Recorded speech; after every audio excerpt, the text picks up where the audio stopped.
It's kind of housekeeping, but this week we had a lot of Form 40s, which is good news. That means people are closing transactions. And there were just a lot of questions. So I just kind of want to go over the process of a Form 40, when you should do it, just kind of start to finish. So a Form 40 is a commission disbursement.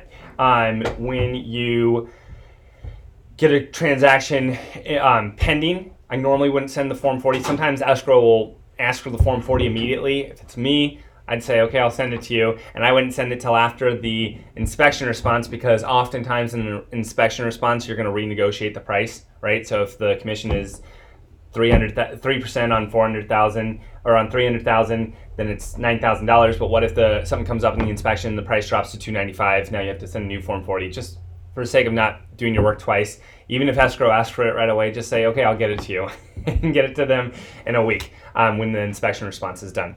So that's just a little quick tip. But I just wanted to kind of go through the process of how you do it. If you've already seen this before, then this is redundant, but just want to talk about this really quick. Little tangent. We have two brokerage emails. We have the admin at rogtk.com and we have docs at rogtk.com. And this will come into play in just a second. I'll explain why this came up this week. Admin is where it's an email that's constantly being watched by Andrew, who handles our back-end admin. And that's for any correspondence. If you need to get a hold of Craig right away, and it's something private for just Craig, or the only people who check it are Craig, Andrew, and myself. That's the best way to get a hold of Craig. If you need Craig to sign something, like in the Form 40, it should go to admin. It's really like, if you want to think of the best way to get a hold of our back end, that's admin. Docs is our firm's document email. So every firm, if you look up a firm, they have a document email. I know I've talked about this before, so I won't belabor it. But Docs is where you are required by state law to send all transactional documents, right? So if you send an offer, if you get mutual acceptance, if you send inspection response, a 22Y, doesn't matter what it is, you should always send it to your firm and the other firm. Listing documents, obviously there's no other firm yet. So you just send it to your firm, and that is docs at rogtk.com. So when you're in a transaction, go over here, and all of our transaction templates should already put it here, but we got Realty One. But if it's not, for some reason, I can't imagine why it wouldn't be, add it here, Realty One Group Turnkey, and docs at rogtk.com. And if in doubt, I always say, just CC or BCC docs at rogtk.com. Nobody has to know that you sent it. It's going to be a BCC, but that way it's just trackable, traceable, and that is also being watched too. We have Desiree is always monitoring that, just making sure things are coming in. And so there's been a little confusion on, well, do I send it to admin or docs? Things always have to go to docs. If you want to get a hold of Craig or our admin department, it goes to admin. Sorry for belaboring that. I just wanted to clarify that. Okay, so back to the Form 40. I clicked on Forms. If the Form 40 is not already uploaded, just click right up here. Everybody probably knows this.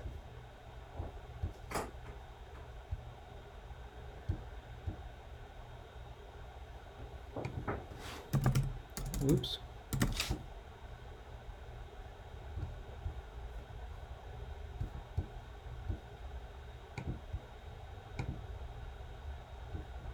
Because I'm on the big screen, it makes me swerve back and forth.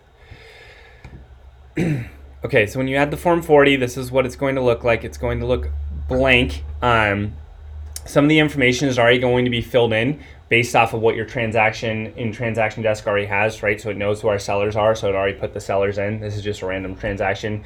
This is actually an active listing of Craig's, so we don't even have buyers yet. That's why it didn't automatically fill in. So let's just go through it step by step. I'll be quick because most of it's pretty obvious.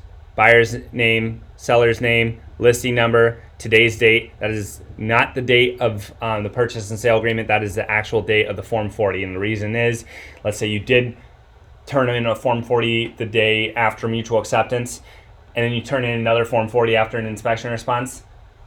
That's why that's important to have the today's date. Make sure you're filling that in with the exact date that you put this in. Closing agent, that's escrow, right? So Carol Robson, let's say, WFG. And then this is a closing agent's address. It's technically not necessary, but if you want to fill it out, just the escrow office address. Okay, so there's two portions of this Form 40. There's the top portion and the bottom portion. Listing firm must fill out that portion, and this is the selling office, okay? So if you're representing the buyer, you just fill out the top. If you're representing the seller, you just fill out the bottom. So let's pretend we're representing the buyer. How you would do this is you would type in the amount, right? So let's say you're pending at $300,000 and the commission is 3%, and we all know we find the commission on the listing. If we're representing the buyer, we don't see their 1A, right? Their listing agreement, we just see it on the actual listing on the MLS. So we just type in 9,000. Oops. Yep, there we go. $9,000, and then here you'd write Realty 1 Group Turnkey. You would not write out your individual agent name because, as everyone probably knows, the check comes into the brokerage and then we disperse it to you, right? And you do not need our address, city, state, zip. It's all, it's always best practice to put it in, but you don't need that. And then let's say you are doing something for the buyer, like a home warranty. Total tangent. I always think a home warranty, it's like $280 with Fidelity. It's a great idea to add that for your buyers, because if something happens a month or two after you help someone buy a home, it's so nice to be like, I mean, I've gotten those calls before where it's like, yeah, my water heater just stopped working. And that, oh my gosh, even though it's not at all your fault, there's nothing you did wrong, it is just puts a pit in your stomach when you're like, oh, sorry, there's $1,200. When you have a home warranty, it costs you $280 out of your commission, and now they get a brand new hot water heater put in. So that was just a little tangent. But let's say that happens, $280. So what you would do is you would write 280 here. You'd write Fidelity Home Warranty, and then you do 9,000 minus 280, 8720. And that's how you do it. If you're doing something like a Fidelity Home Warranty, you would then also have to send them the receipt for the home warranty. I'm actually gonna write a note. That'd be a good thing to show people how to do.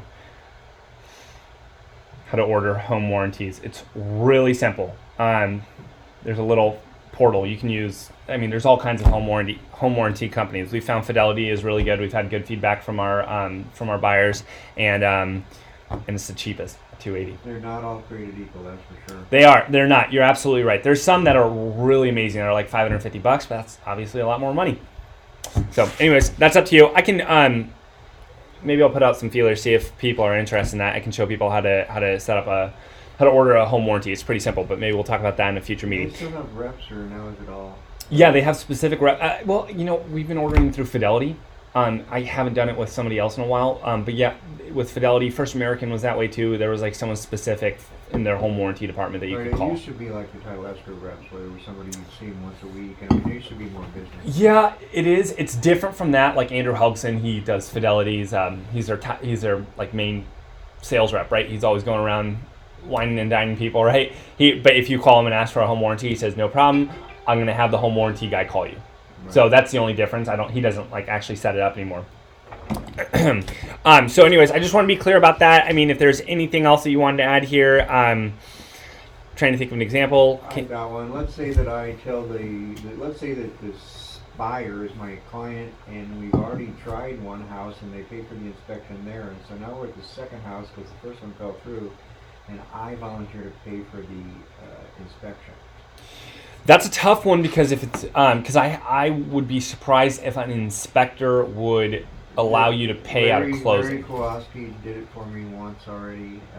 He took payment at closing, but I made sure that it was set up this way so he could have checked just like me. Well, that would be then if the inspector is okay with that. So what I'm saying is, if I'm an inspector, I'm not going to say that, because oftentimes it falls through after the inspection. I mean, at least 20% of the time, probably more like 30% of the time. But that's great. If an inspector is like, yeah, absolutely, you can pay me out of closing. I think Larry is $420. That's what he charges.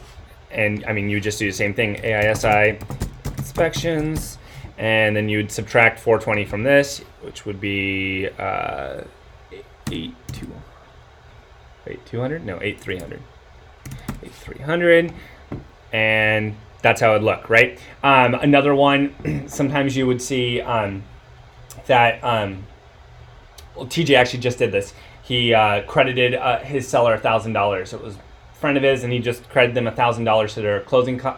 Just reduce his commission by $1,000. In that case, you would just want an addenda. That wouldn't even have to be here because all you'd have to do, that was on the seller's case, so we'll get down to that in just a second, but all you'd have to do is just change the commission as so, right? Because escrow's not going to ask for your 1A, your listing agreement that shows exactly what your percentage. They're going to ask for this, right?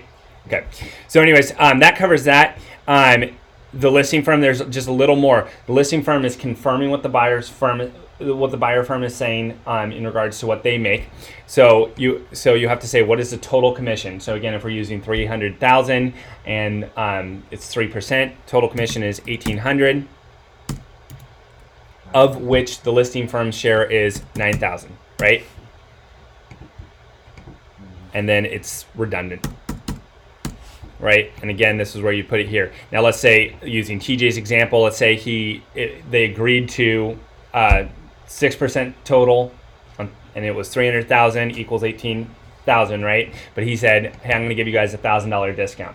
Then he would just change everything. Again, he doesn't have to show them a 1A, so he would just adjust it accordingly, right? So that math still equals up that they're going to make $9,000 up there, but he's making $8,000, right? So it's pretty simple. And then the last portion is you want, this is not something that you sign. This is something that Craig signs. And the reason is when we get a Form 40, we just double check your files. We're not there to be to be snooping, whatever. We're just there to be double checking, making sure you're we're just a second set of eyes, right? We're making sure that everything's there. If you're missing a signature somewhere, we want to help you correct that now, so that if it's the day before closing or day of closing, escrow's not saying, "Oh, we have to hold things up because we just found out that you're missing a signature here," right? That's why we're looking into it. We're also double checking your math, right? We don't want you to short yourself, right? So anyways, you'll go Craig Tuttle, and then click sign, and everybody knows this part, and I'm probably not even going to go any further.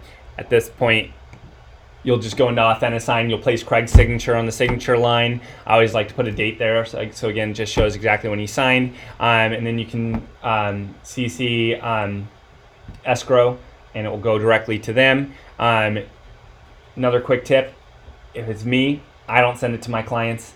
They don't have to be reminded how much you're making. Never given. Yeah, I've had that question a lot recently.